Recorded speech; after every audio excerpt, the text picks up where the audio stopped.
Tack och välkomna. We'll have this lecture in English also for our friends, English-speaking friends. Thank you for coming. Today we'll discuss a very important subject. Unfortunately, it's not one of the subjects most people are interested in, but it's perhaps the most important subject. Security. Security in smart cities. Security in IoT. And how can we build open societies that are secure?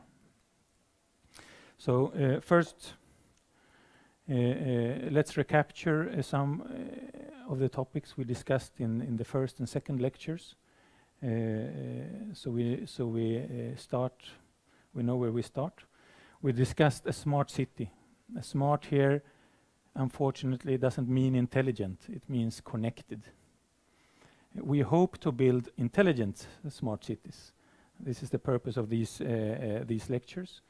But unfortunately, what happens is connect as much as you can. And what we connect today, we connect the transport systems, traffic, intelligent traffic systems, parking, energies, utilities, healthcare, law enforcement, schools, everything we can connect, we try to connect. And so we have to ask ourselves, for whom is this smart?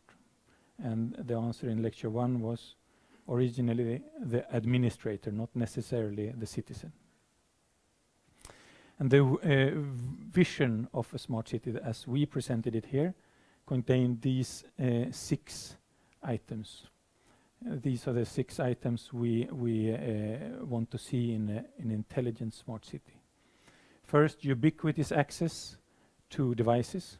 Ubiquitous meaning everywhere. Ubiquitous access to data. You can call it open data everywhere. Access to smart devices and services in all niches of society. So everywhere where there can be a service or a device, we will find one. We need a definition of ownership so that we know that the information is ours. We need protection of privacy, obviously, as we discussed in the last lecture. And we also need an open market of data and things. So this will drive innovation. Without an open market, we will not have this development that we want to see. Now, IoT, Internet of Things, and security. Remember this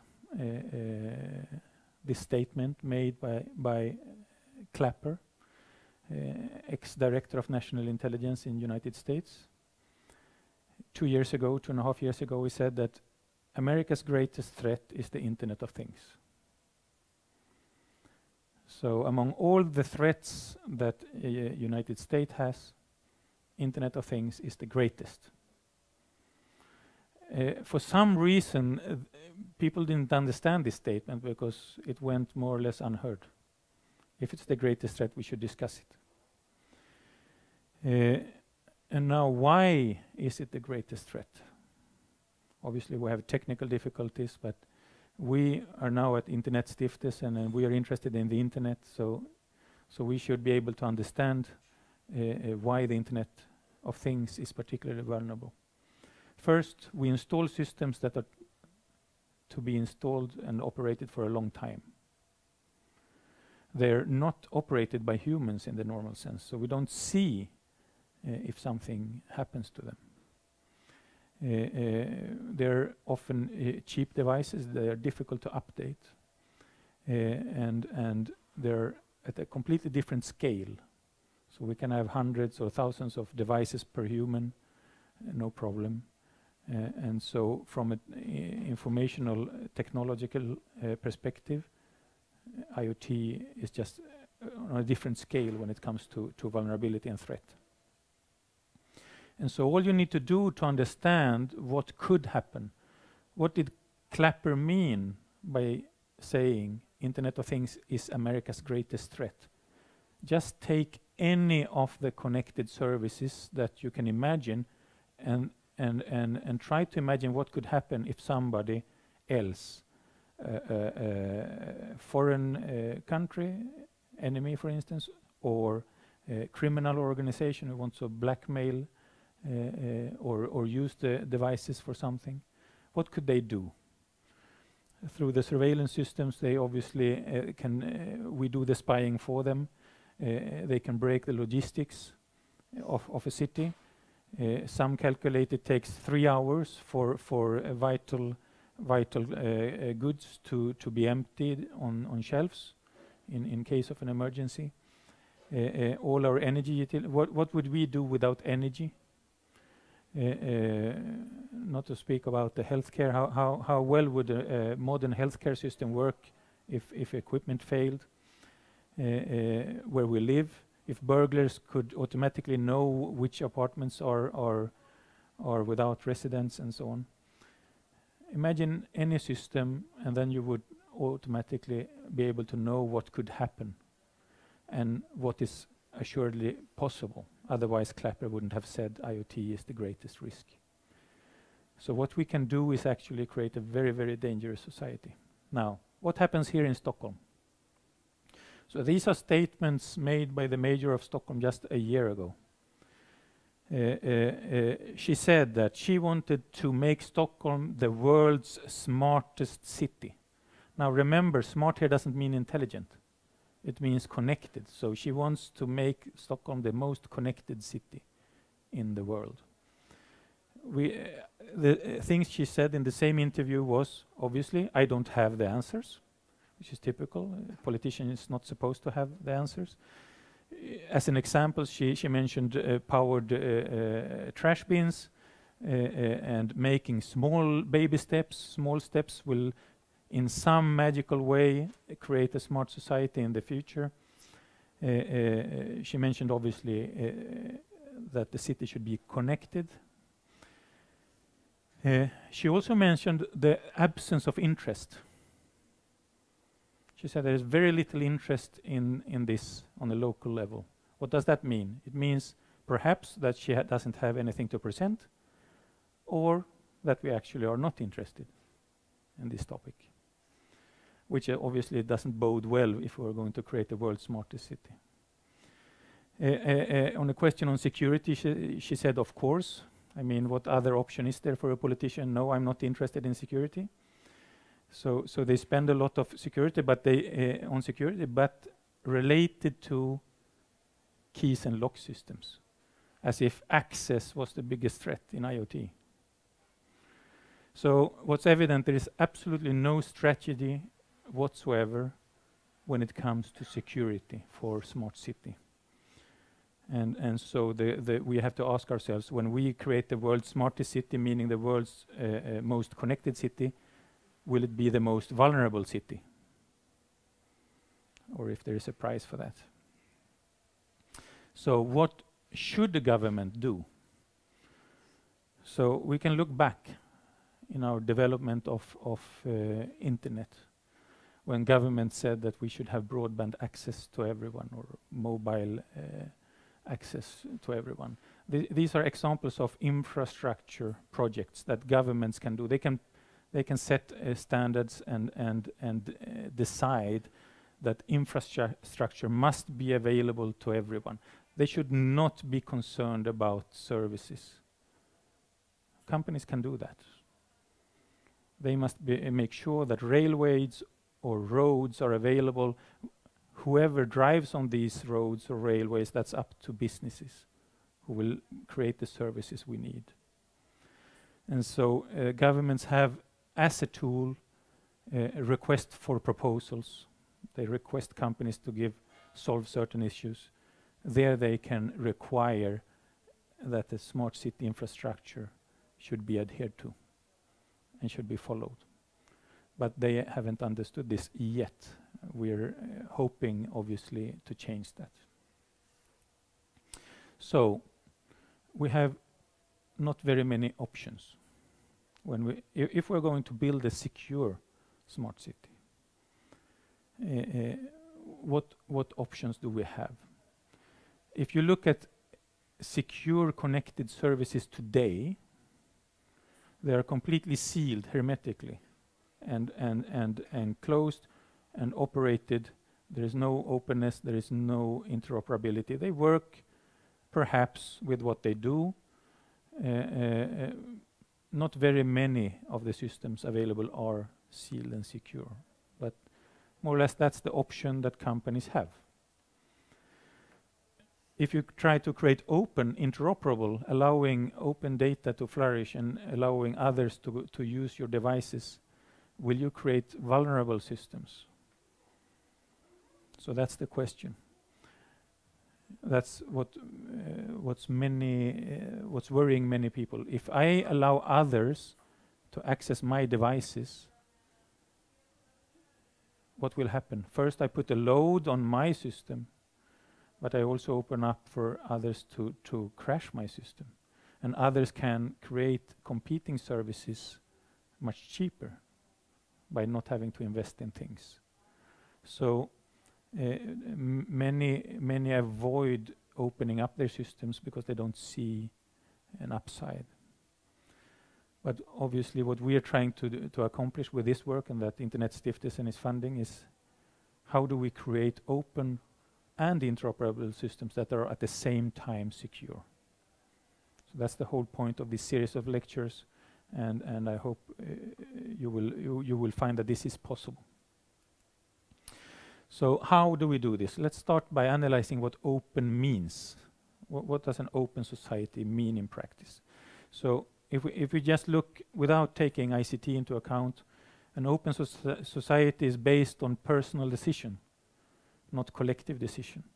A free exchange of ideas, a pluralism. We don't have monoculture. Instead, we embrace new ways of doing things, but with responsibility under the law. Otherwise, we have anarchy. Governments serve us, not the other ways around. So governments must be transparent and respect the privacy of the citizens. And we discussed last time how well we do on that aspect. Now, a digital open society. How would a digital open society work? We could draw parallels. Obviously, how would personal decisions and exchange of ideas, pluralism, all these things that we have in a normal open society, how would that translate in a technological language? So first, and now some of these things will become technical. Obviously, we're interested in how the technology can help us in these regards. So you will see that I'm starting to annotate here while I go different technologies and how they help or not help with these different aspects that we're talking about. First of all, personal decisions. What does it mean? It means that no one can tell you what to do. You are free to create your own invention. Now, for that to be possible, technologically, we must base any infrastructure on what's called loosely coupled architectures. So those that are engineers know the difference between tightly coupled and loosely coupled architectures or technologies. So loosely coupled means that from the start you don't know what the infrastructure will be used for, how the connections will look like. Instead, all parties find that out in runtime, as you say, in real life. Tightly coupled means that you already from the start have decided this is what is going to be done and how it's going to be done.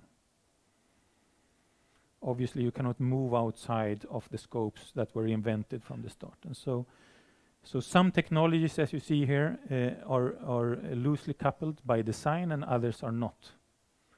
And so as we go along, we will just summarize these findings. And if you have any questions, please go ahead and raise your hand. We have a microphone here, so if there are any doubts. Now, exchange of ideas in a smart city, that translates to interoperability.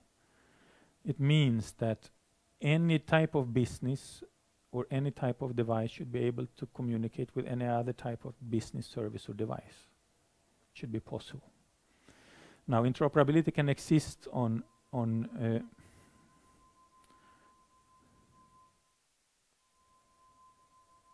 Okay. Can you hear me? Okay. So interoperability can exist on many different layers.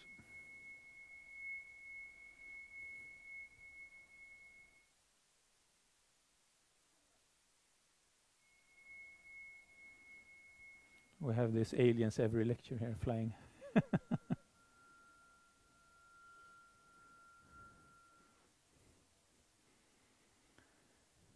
So you can hear me still? Okay. So technologically speaking, interoperability can exist on very many different layers.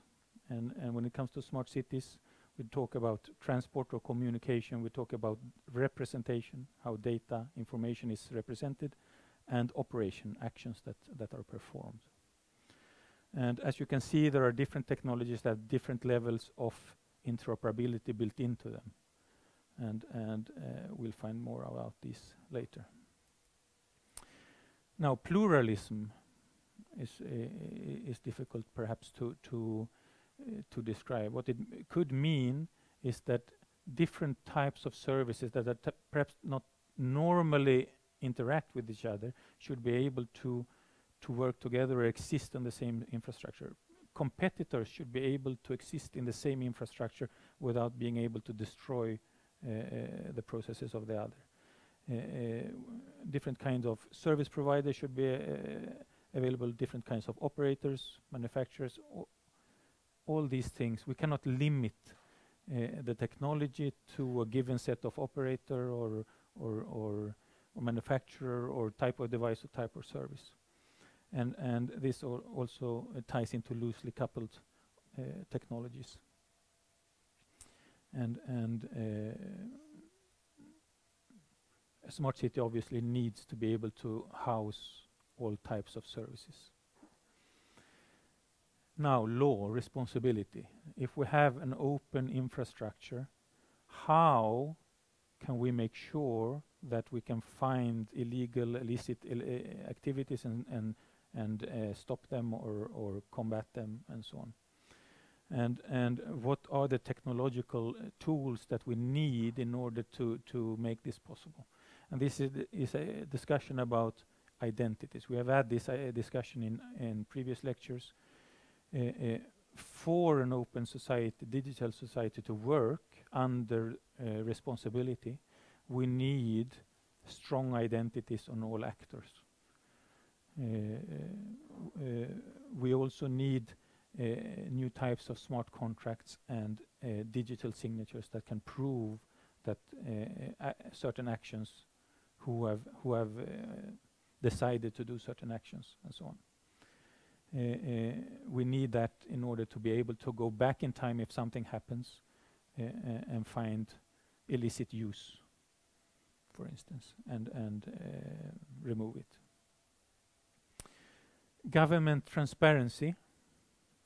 Perhaps you're aware of this effort started by Tim Berners-Lee some years ago. This goes often under the term of linked data or semantic web. We have different categories of how open can data be. So the smallest level is just access to data. 2 stars are given if the data is structured. 3 stars if the data is presented in an open format, portable format, often a standard.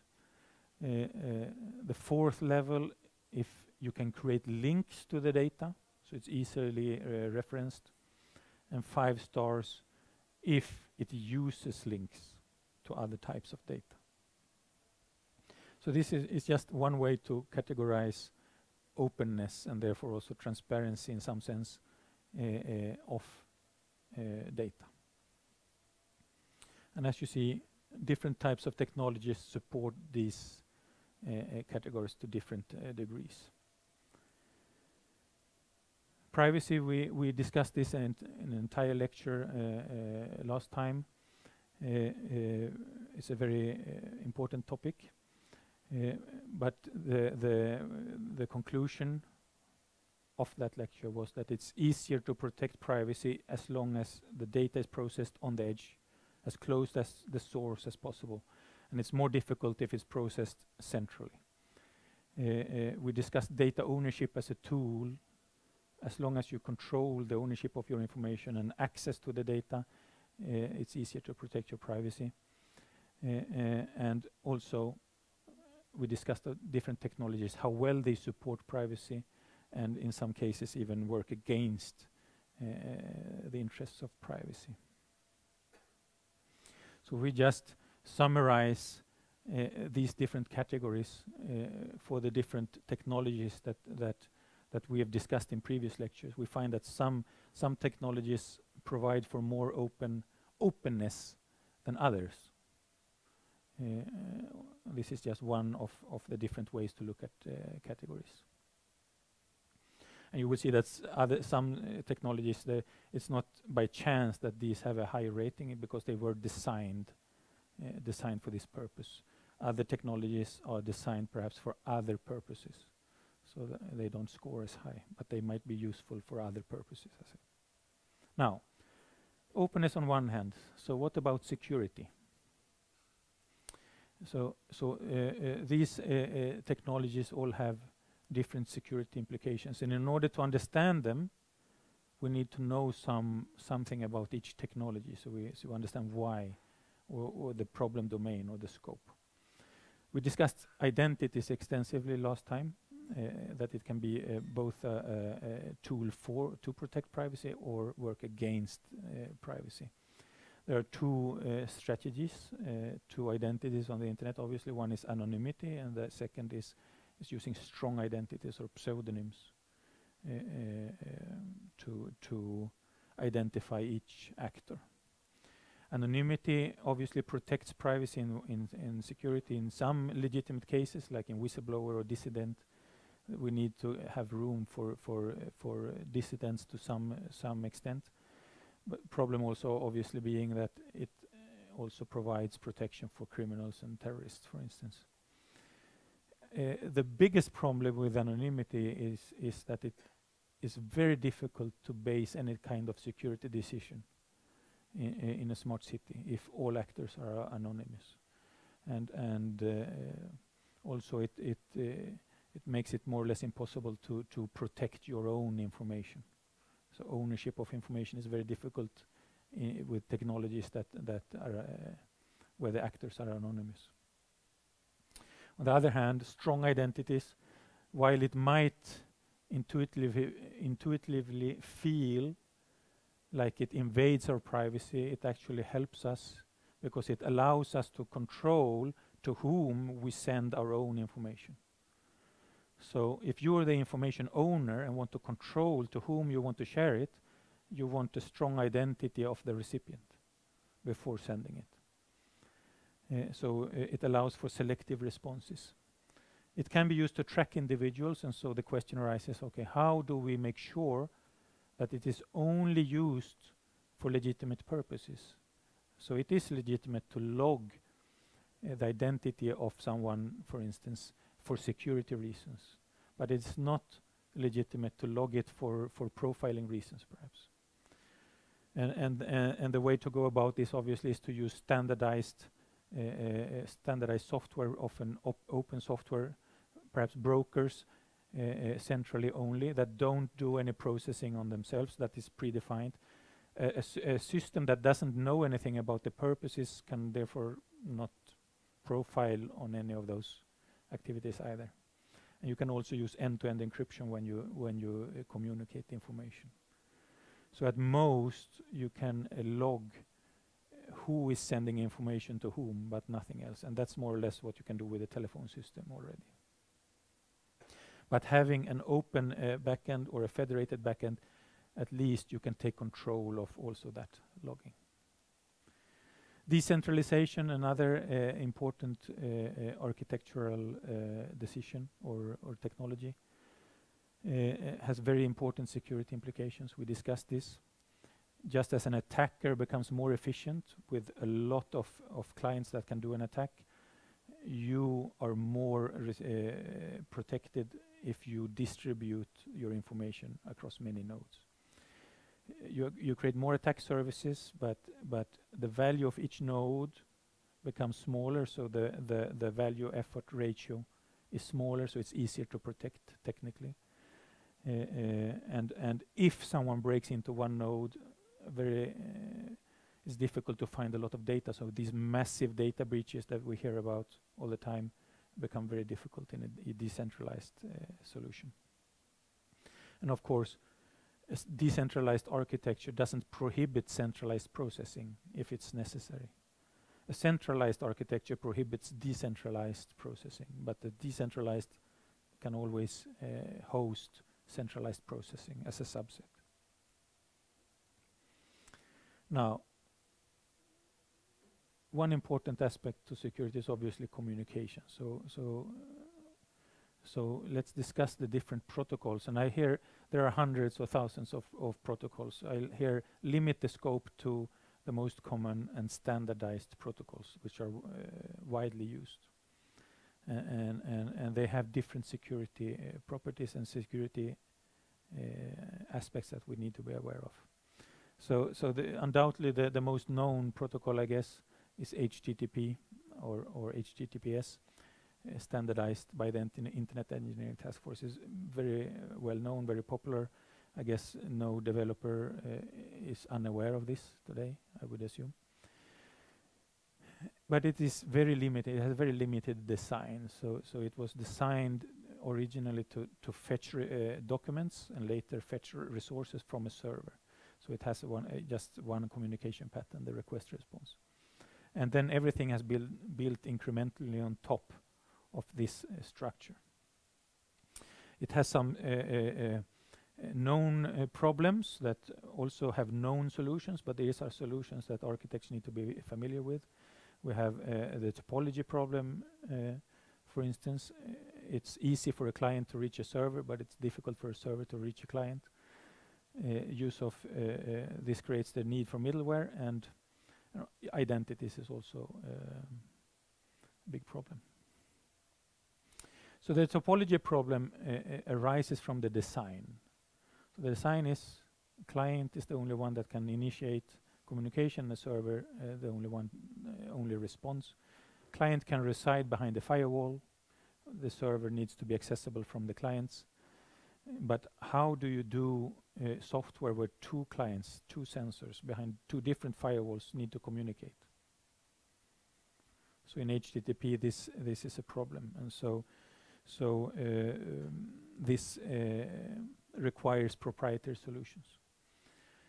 Now for IoT, the roles also become reversed. So originally when we read documents on the web, we were the clients, we didn't know anything, the server had the information.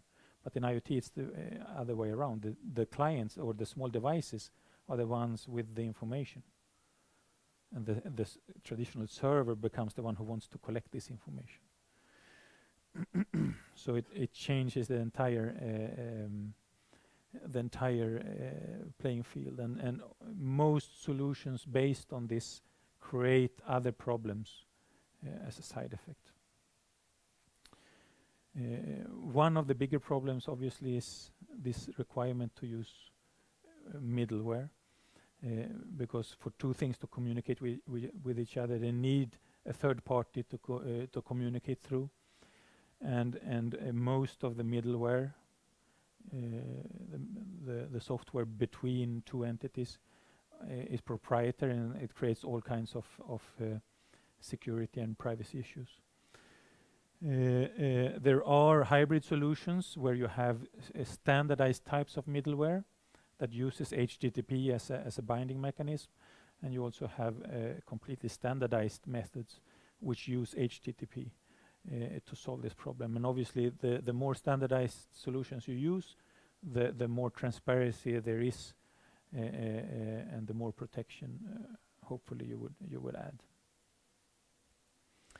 Scalability problem also is well known. There are a lot of solutions to these problems, but if you build systems, you build middleware, you need to handle a lot of clients, and since HTTP is built on TCP, you have the 10,000 connection problem typically. There are ways to work around this, but it is something each one has to solve. And so it is difficult to create scalable middleware, and obviously it increases the amount of errors you can do. And one of the more challenging issues for smart cities is, well, if you're only concerned about data collection and central processing, this is not a problem. The problem with identity in HTTP is that more or less it forces you to do central processing. So what do I mean by this? So typically in web servers, the server knows the identities of anyone who is supposed to be able to access data, and it has the rules for authorization. But in IoT and in smart cities, the roles are changed. So the different nodes, the different things, the different services, they have different identities. How are they supposed to know who can access what? So this is a very difficult problem to solve using HTTP. And this is basically also why most solutions based on HTTP don't solve this. They just collect everything centrally and hope they can process it there. Another very well-known protocol, some would say this is the most used protocol for Internet of Things, is MQTT. And MQTT is standardized now by Oasis. And it's very popular because it invented a new way to efficiently distribute lots of data between different actors using what's called the publish-subscribe communication pattern. The problem with MQTT is that while it was a good idea, it was a proof of concept that became a commercial application without afterthought. So there are so many vulnerabilities built into this protocol that it's exceptionally difficult to make secure. So in some cases you could say that you could almost make it secure, but it's very difficult. And it has some other design issues. But first let's review what publish-subscribe means. So what's new in MQTT in comparison to HTTP? It's this, that you have a broker, some entity that helps different actors. They all reside in different firewalls, behind different firewalls, to communicate between each other. But they do so by using two roles. You have a publisher. The publisher connects to the broker and publishes something on a topic. Topics are structured in trees. And then you have subscribers. Subscribers also connect to the broker, but they subscribe to a topic, and as soon as someone has published something on a topic, they receive information about this. It's a very efficient way to distribute data. So what could go wrong? Well, MQTT has shown that a lot can go wrong. So there are some problems with this. First, there is not a good concept of identity. There is no concept of identity. So when you receive information, you don't know from whom, who is the originator. You have to assume it comes from the correct entity, or build your own security around this. And likewise, you don't know who receives your data if you publish. There is no identity information. So it's very easy to inject information and deplete bandwidth also. Authorization is not managed at all in MQTT, so it's all managed by proprietary solutions. You could say the software packages that the operator needs to provide. Obviously, no support for privacy. There is no negotiation anywhere. So you as a publisher have no control of who can access, who can become a subscriber.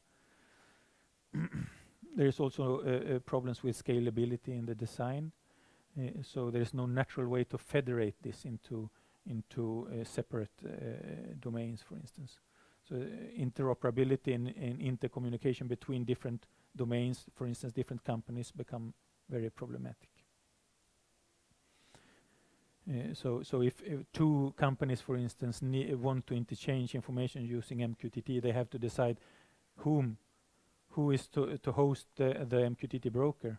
or should they use a third party for that? And obviously, the entity with access to the broker has access to all information, so it becomes a privacy security issue for the company, and so the design actually limits or risks the information that we share using MQTT. There are other design issues that are important to know. For instance, management of passwords is typically sent in clear text, even though the newest version of MQTT has solved this somewhat. There is lack of any content metadata, which makes operations indeterminable. So you have to assume data comes in a certain format, but there is no way for you to be sure. It has been fixed somewhat in the newest version, and all this taken into account. Any MQTT implementation that is supposed to, the goal is to make a secure MQTT implementation, requires very sophisticated operation of the broker and surveillance. Often this is neglected, and so it creates a lot of security problems. And so that's also the reason why Myndigheten för samhällsskydd och beredskap, MSB here in Sweden, issued an alert for bad MQTT implementations. And they did this after a paper published where it took 6 minutes to scan the entire network, and I think in Sweden they found 5,000 industrial systems that were vulnerable directly.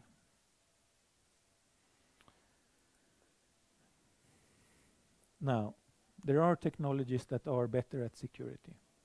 And the constrained application protocol is one of those technologies that have worked a bit on security and on the Internet of Things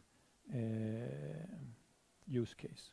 So it was designed to be an option for small constrained devices. You can see that in the name also, constrained application protocol.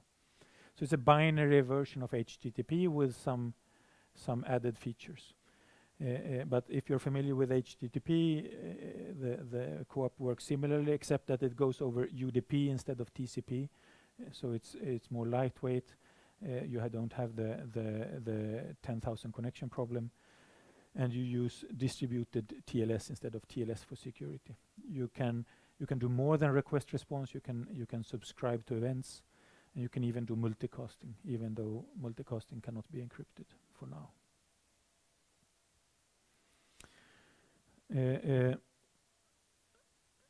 So Coop is a good protocol for what it's designed to do, but it still has problems. For instance, the topology problem. 2 devices behind 2 different firewalls cannot communicate. There is a standardized middleware called lightweight machine-to-machine, which has some nice security features and interoperability features, but it's only designed to collect information, centralized processing. And obviously distributed identities is still a problem. So a lightweight machine-to-machine, anyone heard of it? So it's standardized by the Open Mobile Alliance, and it's used. There are huge installations using Coop and lightweight machine-to-machine. So Coop and lightweight machine-to-machine, they work together. Coop is the transport, and lightweight machine-to-machine, the middleware, the interoperability layer. There is also this IP smart objects already defined that defines different types of objects like temperature sensor or humidity sensors. It's not loosely coupled, unfortunately, so there are a small set of devices defined, and if you want to go outside of that, then you have some more work to do. But at least what it is designed to do, it does well. It adds several security features. It's designed for you to manage big amounts of devices. It helps you manage keys and authentication. It allows for bootstrapping, which ties into production and installation of new devices. And it has a standardized way to do access control through access control lists. So you can build a secure system using Coop and lightweight machine-to-machine, but it will be closed and sealed. There is no interoperability between devices. XMPP, Extensible Messaging and Presence Protocol, is another protocol standardized by the Internet Engineering Task Force. It was designed for instant messaging. So its strengths are ad hoc networks. Ad hoc networks meaning that the operator doesn't define connections, but the actors themselves can connect. It has very strong security features, and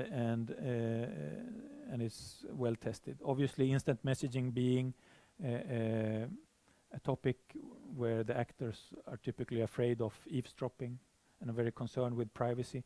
So among the technologies that we present here, XMPP is the only one that has built-in privacy protection mechanisms,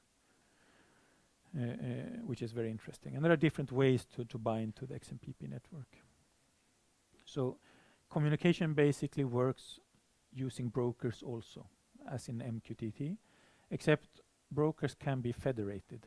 So anyone can set up brokers. It works, you could say it's like a very fast emailing system. Anyone can set up a mailing server, and so anyone can set up an XMPP server. And the servers maintain accounts, and so authentication also of anyone connecting. It maintains authorization. You could say it's not access control list, instead it's based on rosters and presses negotiation, where the different parties agree on being able to communicate between each other. Apart from brokers and federated, it can also work serverless, peer-to-peer. So you can use XMPP on one layer to find each other and connect, and once the connection is done, you can exchange information very efficiently peer-to-peer. And so the federation principle is a very successful architectural pattern if you want to do globally scalable systems. What it means is that anyone can set up their own broker. Their clients connected to one broker can communicate with any client of another broker, because the brokers can exchange messages in real time.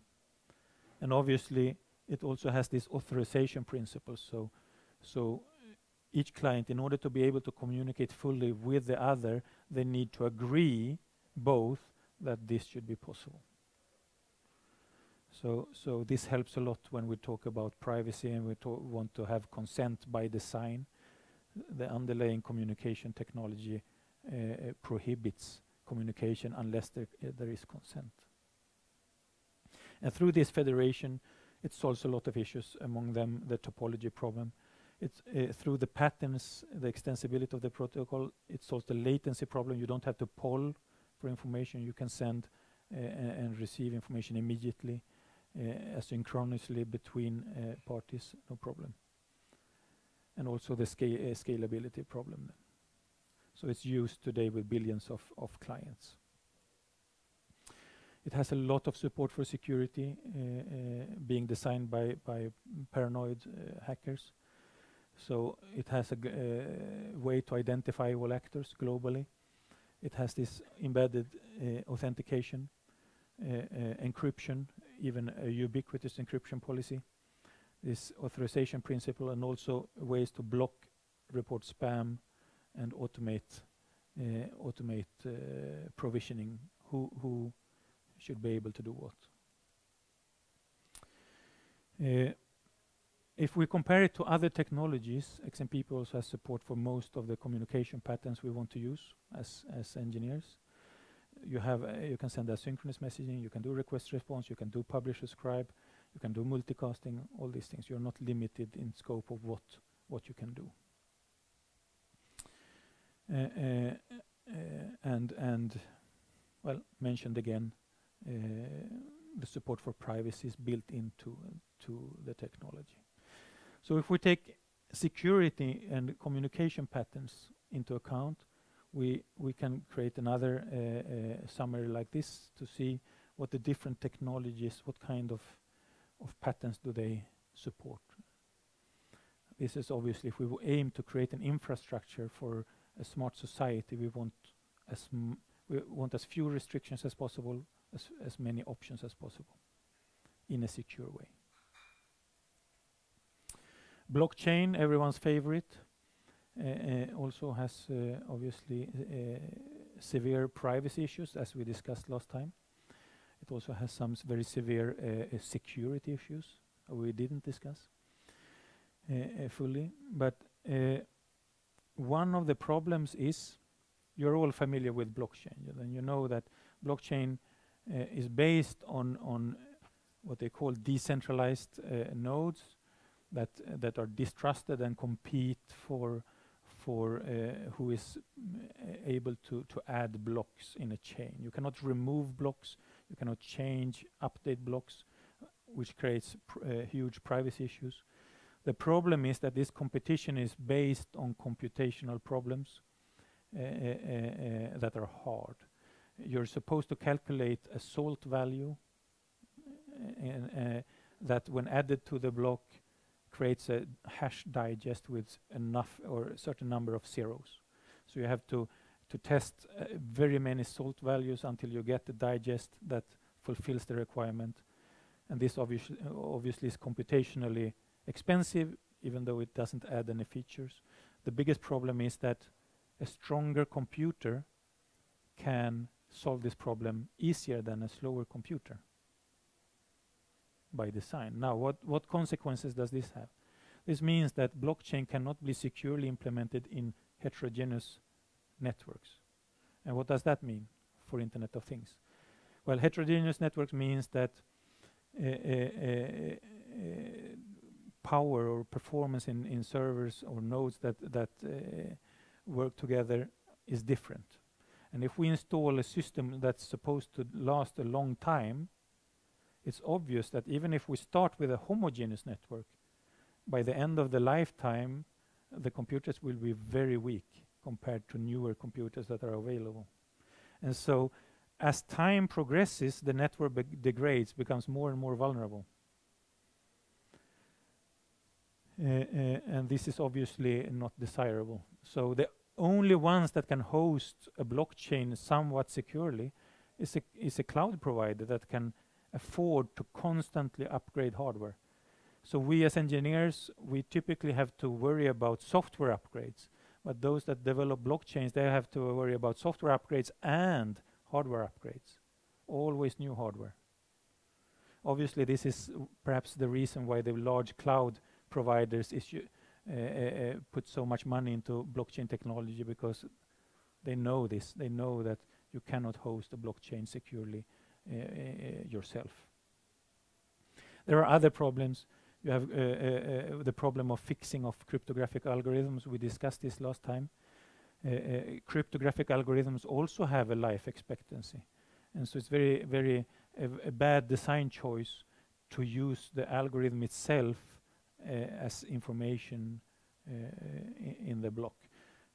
Typically, you have a separation between representation of data and the algorithm, so that you can change algorithm as they become vulnerable. In a blockchain, you cannot. And so it has these very severe privacy issues. It has these very severe security issues, and it's also energy efficient. So if you want to do a green service, then you don't use blockchain.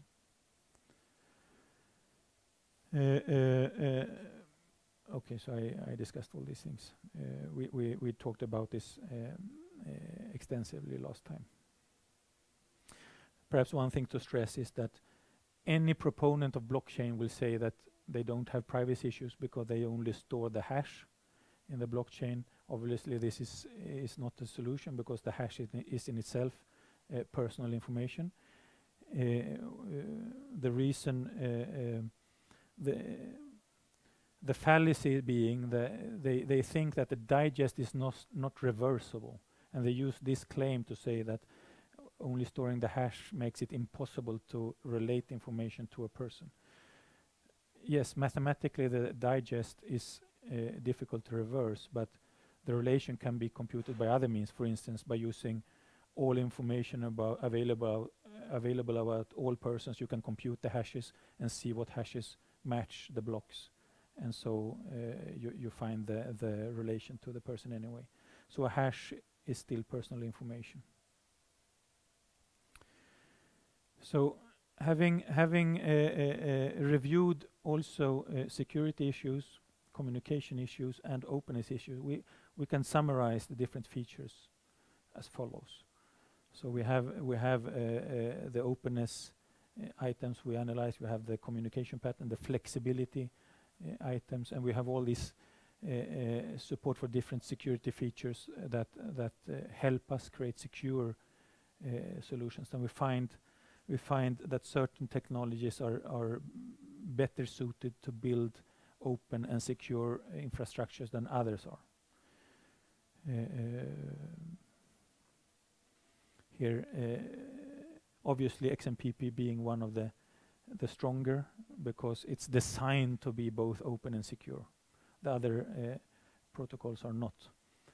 The IoT harmonization is built on top of XMPP, and it adds to XMPP what was not apparent 20 years ago when XMPP was designed. So if we want to create open and secure infrastructures for smart cities, for things, what do we need? So first we need to understand that things are stupid, even if we put the word smart before them. So smart doesn't help, so they are stupid. And so things, because they're not operated by humans, even humans obviously can be stupid, but things are even more stupid. They need support. They need support to make decisions. We need this definition of ownership. Who is the owner of a thing? Who is the owner of information the thing generates? We discussed this earlier. There is protection for certain kind of information that we can protect with trademarks, that we can protect with copyright law, with patent law, and so on and so forth. But most information generated by things doesn't have protection of ownership. We need to add that. We need to realize that a thing doesn't just become installed and then work the same way until it's forever. It changes owner, it changes rules, it changes, and finally it's decommissioned. We need support for the entire life cycle of a thing. We need, for a smart city, if we go and if we see our vision that there are supposed to be things everywhere and we are supposed to be able to interact with them, we need a way obviously to find them. So we need a way to discover things, and also a method that things can exchange information in a loosely coupled way, and also perform loosely coupled operations in a standardized way. So this is what we need to add. And that's the scope. You could say the scope is perhaps a bit bigger, of a project of a standardization group called IoT harmonization within the IEEE. And other standardization bodies are involved in this work also. And so this working group defines open interfaces that the goal is to harmonize IoT. What does harmonize mean here? It means everything should be able to work together. And it includes representation of sensor data, control operations, localization, which means that the data should be consumable not only by machines but also by humans. It should be possible for humans to interact with machines. It contains tokens for distributed transactions. It contains decision support for devices. It contains provisioning for owners. It contains peer-to-peer communication, end-to-end encryption. It contains the thing of things, a concentrator, which allows us to bridge between different technologies. It contains discovery, it contains ownership definition, it contains clock synchronization over the internet in an efficient way, secure account creation, which is the same as identity, the global identity. We have legal identity definition so that we can have legal responsibilities, smart contracts, signature of smart contracts, obviously, automatic provisioning based on smart contracts, so you don't have to be molested when rules change, and what's called economic feedback. You can actually get paid for someone using your device. So what are the reasons for you buying a device and allowing others to use it? Perhaps to share a cost, perhaps to earn some money, perhaps there must be a reason. And so this effort defines an infrastructure that allows open markets for exchange of information between things in a smart city. Another goal is to act as a backbone you could call it a global smart society, because it has the support communication patterns that are required. It supports bridging, it supports security and all these things. It can act as a bridge. Now, if you want to create a smart society, you will have very many technologies involved. How can you create interoperability between these technologies? By bridging using IoT harmonization, for instance. While doing interacting between two solutions is very straightforward, you typically just do a simple implementation. As soon as you have three actors who want to interoperate somehow, you have to do 3 different implementation typically. Now, with 4 or more actors who want to interoperate, it's much simpler if we have a common bridging between. So the effort is linear if you have a common backbone, while it grows potentially if you don't. So that's another goal of IoT harmonization. And as you understand from this picture, IoT harmonization is a very big topic, and so it's the topic of next lecture.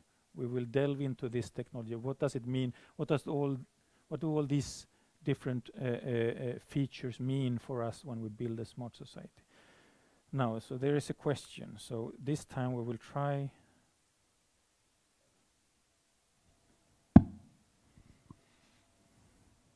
the microphone. Sorry, closer to the mouth. On the previous slide, you mentioned about different architecture. No, the one which was, yes. So which is the preferred version? I missed that part.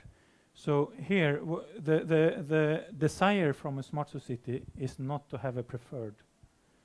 If you want to support plurality of technologies, you need a way to interoperate between technologies. And the best way to do that is to use a backbone. If you want to have 2 technologies, it's easy, or 3. But if you have 100 technologies, it becomes more or less impossible unless you have a bridge in between that can communicate both or all dialects. Other questions so far? No? Clear as mud? Okay. So I'll stop there for today. It's a lot of technological information. Now we're getting deeper and deeper into the technology. Next lecture will be specifically on the harmonization of Internet of Things. So now you at least might understand or appreciate why it is needed. If we want to create a smart society, an intelligent smart society, we need to create an infrastructure that supports all these needs of things, all the stupid things that we will install to avoid creating a vulnerable society. We also have these labs. We have several of you have attended, where we try these aspects to different degrees. So we've done now 3 labs. You're welcome to join and start from scratch, because we build on what we're doing. We have connected devices. We have chatted with them. We have published sensor data, and we will next time experiment with discovery of devices. And more of these topics that we have discussed, I've described in my book, Mastering Internet of Things, if you're interested to learn even more. And that's what I wanted to present today. So if you have any doubts or objections or questions, the microphone is there. I have some questions for you if you cannot figure out any of your own. Okay, is it on? So it's a three. Have to press the red button, then press this down, and then press it again.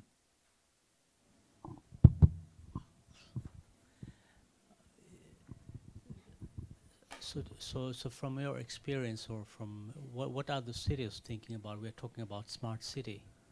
The city, I mean, should they be building a platform, or should they be an independent party who does the platform, or how? Because I mean, if you're a politician in a city, I mean, this is definitely an cost.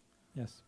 So the point here is, so many slides. I feel for you. I have to go through all these slides. I'm trying to go back into the slide where we discussed what government has to do.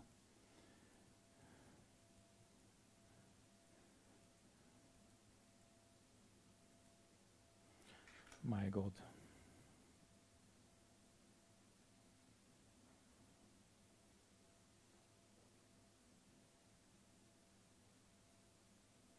Here it is. So if we want to create a true open smart society, first we cannot make the society rely on one single provider of technology.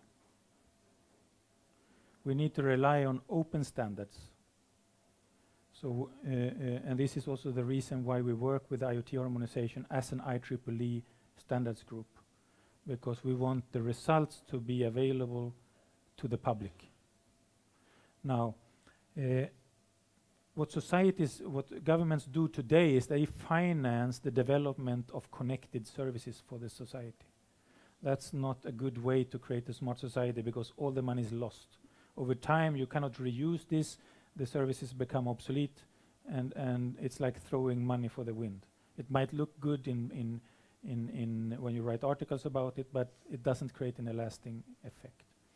So what governments need to do is understand the need for infrastructure, smart city infrastructure, that companies can use to build smart services on top of. And when they have understood this, that they need this infrastructure, they can issue a strategy. Today they don't have a strategy. Not a single government has a strategy for a smart city. They hope that companies somehow will be able to solve this by itself, but they won't. So companies will create connected services. The only thing they do is create buzz and vulnerability in society. This has to be a national security issue also. So the government really has to understand the risks involved unless they create a secure infrastructure. And once they have understood that, they should require all companies that provide services or products for society to follow these guidelines, these standards. This is what government has to do. And so the main tool they can use is request for proposals. So in request for proposals, they can require adherence to these open standards, for instance.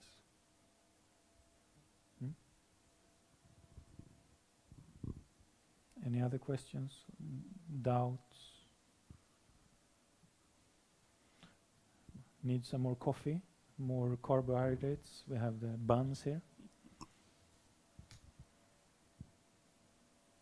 You need some time to think. You don't agree, you agree, or was it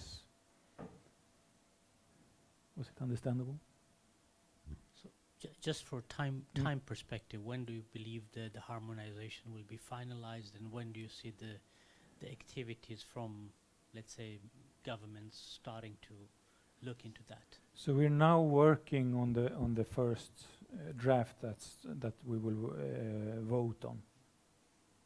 So I would say before the completion of next year, hopefully the entire the draft will be voted upon and released. There is obviously we have worked on this for 6 years, so there are already many groups, both academic and commercial, that study this, work with this, and experiment with it. So work can already begin. But the process of creating such a standard is a long process.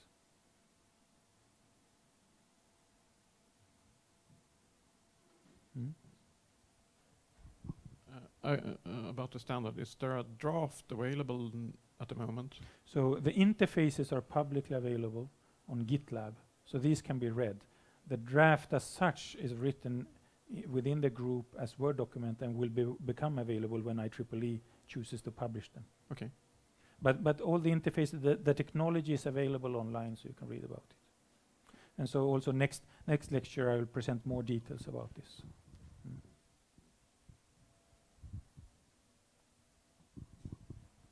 Well, we're happy. Okay, so I want to thank you for coming to this very boring but important topic, security. I personally wish that security would trigger more enthusiasm, but it doesn't.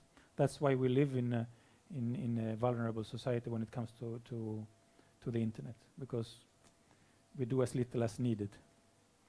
But if we want to create a truly smart society, we need to make sure this infrastructure is built. Okay? Thank you very much.